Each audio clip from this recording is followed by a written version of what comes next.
Hello friends, welcome back to my channel. तर आज आपण बनवणार आहोत सांबर भात, ते पण महाराष्ट्रीयन स्टाईलने.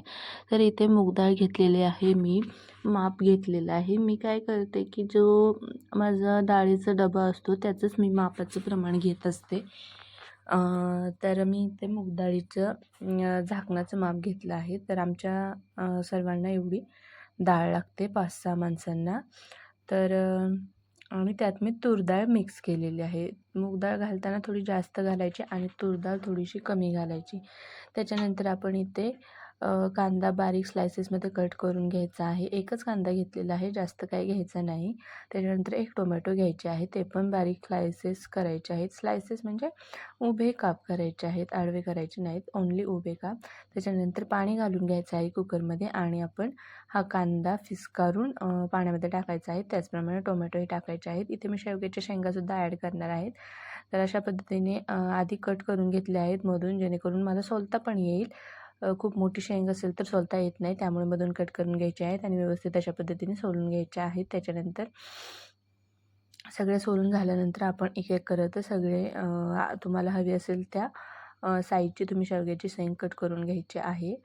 तर या पद्धतीने मी सगळ्या सोलून झाल्यानंतर मी या मापामध्ये कट करून घेत आहे सर्व शेवगा. तर हा आपण कट केलेला शेवगा आपल्या कुकरमध्ये ॲड करणार आहोत डाळीच्या. तर या पद्धतीने. तर इथं माझं आणखी एक ॲड करायचं विसरले होते मी, ते हिरवी मिरची. तर त्याआधी आपण इथे हिंग ॲड करून घेऊया. आणि आपण आता हिरवी मिरची मी ओन्ली 4च हिरवी मिरची ॲड करते, त्यापेक्षा जास्त करत नाही, कारण आपल्याला इथे लाल मिरची पावडरही टाकायची असते. त्यामुळे 4 हिरवी मिरची इनफ आहे चव येण्यासाठी. तर इथं 4 हिरवी मिरची ॲड केली. त्याच्यानंतर सगळं मिश्रण मी एकत्रित करून घेतलं आहे. तर मी इथे मीठ टाकत नाही, कारण इथे मीठ टाकल्यानंतर परत काय होतं, आपण ज्यावेळेस सांबर टाकतो त्यावेळेस परत त्याच्यामध्ये पाणी ॲड करून वाढवतो ना, तर तिथे एक मिठाचा अंदाज हुकतो, त्याच्यामुळे मी इथे मीठ टाकत नाही शक्यतो. तर तोपर्यंत आपण फोडणीची तयारी करून घेऊया. कुकरच्या शिट्ट्या होतील, 3 शिट्ट्या करायच्या आहेत, जास्त करायच्या नाही आहेत. तर इथं कढीपत्ता मी घेतलेला आहे आणि आपण आता फोडणी करण्याऐवजी आपण आता कुकर उघडून बघू. आपली डाळ मस्तपैकी शिजलेली आहे, शेवग्याच्या शेंगा फुटलेल्या वगैरे काही नाहीत, व्यवस्थित आहेत. आणि हे बघा, तुम्ही बघू शकता.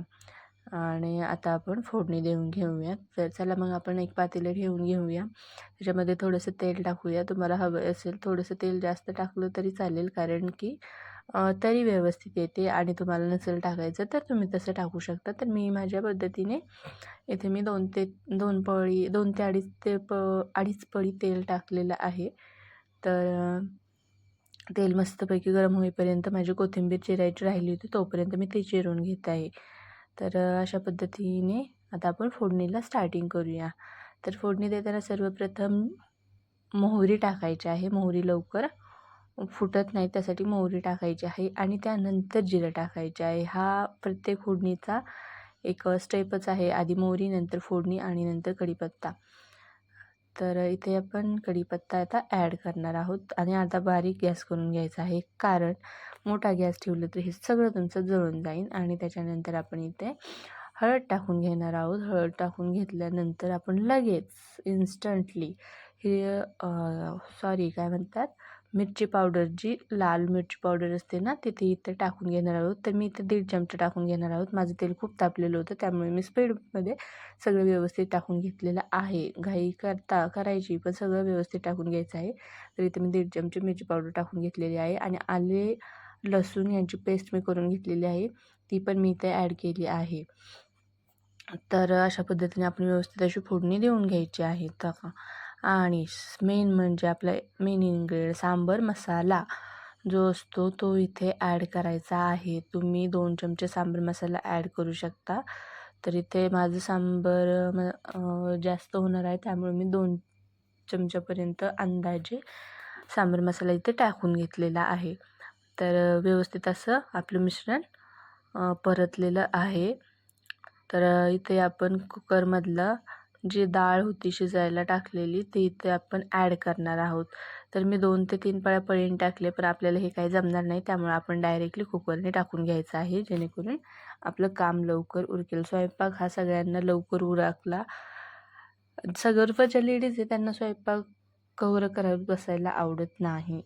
त्यांना लवकर उरकून पटकन मोकळं झालेलं आवडतं, कारण रोजच ती कामं असते स्वयंपाकाची.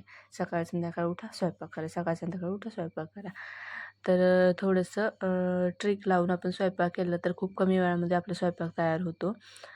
तर अशा पद्धतीने डायरेक्टली मी कुकर ओतला आहे आणि आता आपण इथे त्याच कुकरमधलं पाणी घेणार आहोत, कारण जी थोडीफार डाळ कुकरमध्ये शिल्लक राहते ना, ती ह्या पाण्यामध्ये मिक्स होऊन आपला कुकर व्यवस्थित असा क्लीन केला जातो. आणि हे बघा, आता आपलं हे सांबर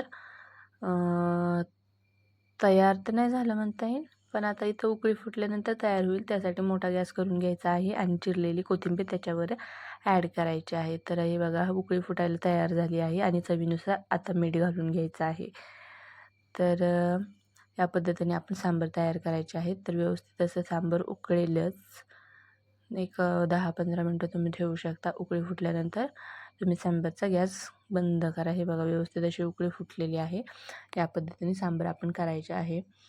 आणि ह्याच्यात गूळ ॲड करायचं असेल तर करू शकता, कारण गूळ काही जणांना आवडतो, काही जणांना आवडत नाही. तर हे सांबार रेडी आहे. तर आता आपण चला भात करूया. तर भात करण्यासाठी आम्ही इथे कुकर ठेवून घेतला आहे, त्यामध्ये तेल टाकून घेतलं आहे आणि जिरेची फोडणी दिलेली आहे. तांदूळ धुतलेला होता, त्याच्यामुळे तो मी डायरेक्टली कुकरमध्ये टाकला आहे.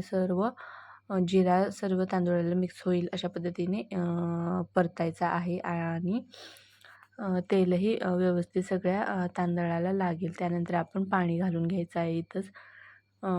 तुम्ही आता तुमच्या पद्धतीने, प्रत्येक तांदूळ हा वेगळा असतो, त्याच्यामुळे पाणीही वेगवेगळ्या मापाने घालावे लागते. तर तुम्ही तुमच्या तांदळाच्या हिशोबाने पाणी त्यामध्ये घालून ॲड करा.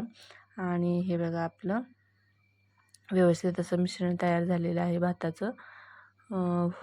तर फोडणी पण जिरेची चांगली बसलेली आहे आणि आता कुकर लावून घ्यायचा आहे आणि थोड्या वेळानेच आपला भात 3 शिट्ट्या झाल्यानंतर तयार होईल. हे बघा, व्यवस्थित असं भात शिजलेला आहे. सांबार पण व्यवस्थित झालेला आहे. व्हिडिओ आवडल्यास लाईक, शेअर, सबस्क्राईब करा माझ्या यूट्यूब चॅनलला. असेच नवीन नवीन व्हिडिओ पाहण्यासाठी. थँक्यू.